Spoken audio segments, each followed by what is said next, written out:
I love it because I'll never forget the day Sister Gladys came to give her life to Christ. She had been seated in the back section. Our church in Venezuela had been founded about 4 or 5 years, and she came, and it was just one of those, when she surrendered, she just surrendered it all. Like, all in, hook, line, and sinker. And in that encounter, God birthed in her a desire to reach those around her. She had 11 other siblings, 3 brothers, the rest girls. They didn't know Christ, but she did. So she began to lead a prayer ministry where they would pray for unsaved individuals, your unsaved families. But they also then would pray together to not just pray people in, they would pray for each other to then share hope to those who had no hope. And it was astounding when the first person that came to know Christ was her husband, who had been known as the city drunk.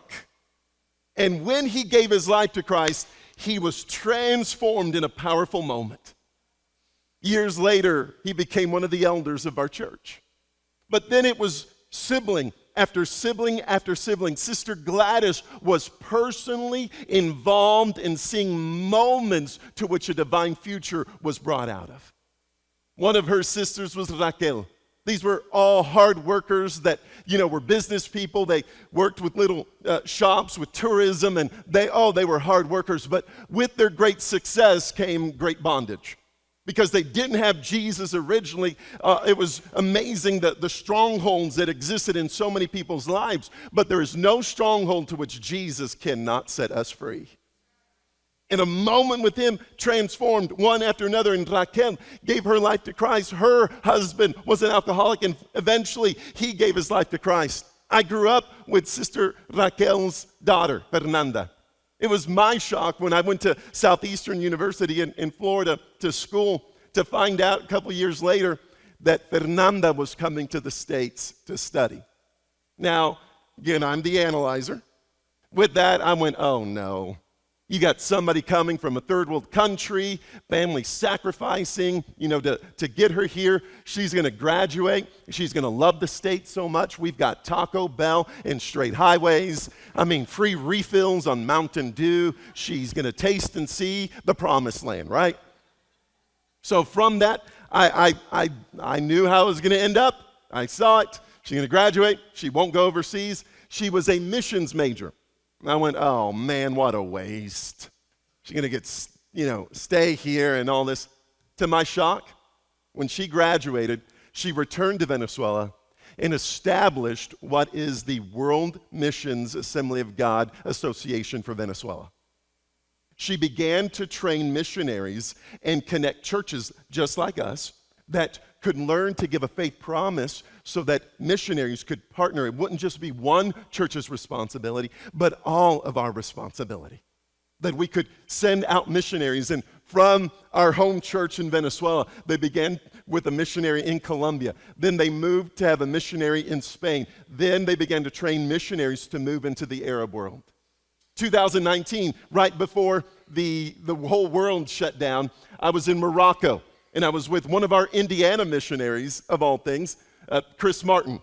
And being able to share and be a part there, I was moving throughout the services, and I went up to the northern region of Tangier. And when I was preaching there, I just happened to get a message, and it was from Fernanda. And it was my shock to find out she and her husband and their 2 boys had moved to Tangier, Morocco.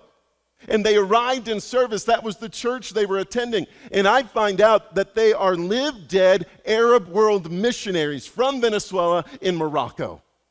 The next day, I got to go have breakfast with them in their house, and I was blown away because when all the other missionaries, just out of safety, and this is a proper thing, out of safety and concern, lived in more international environments, because they were Venezuelans, they were used to getting by with limited resources, they had moved in right into the Muslim center of Tangier.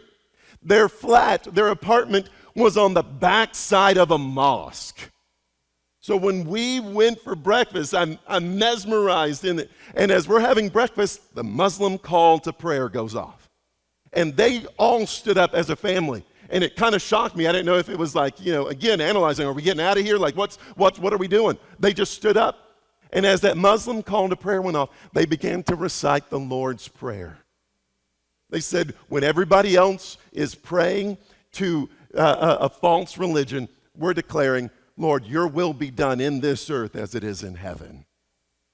To see such a moment where God is moving, and to then see it all come together, all because Sister Gladys had a moment with Jesus. See, it's powerful when you take a moment and you give it to God.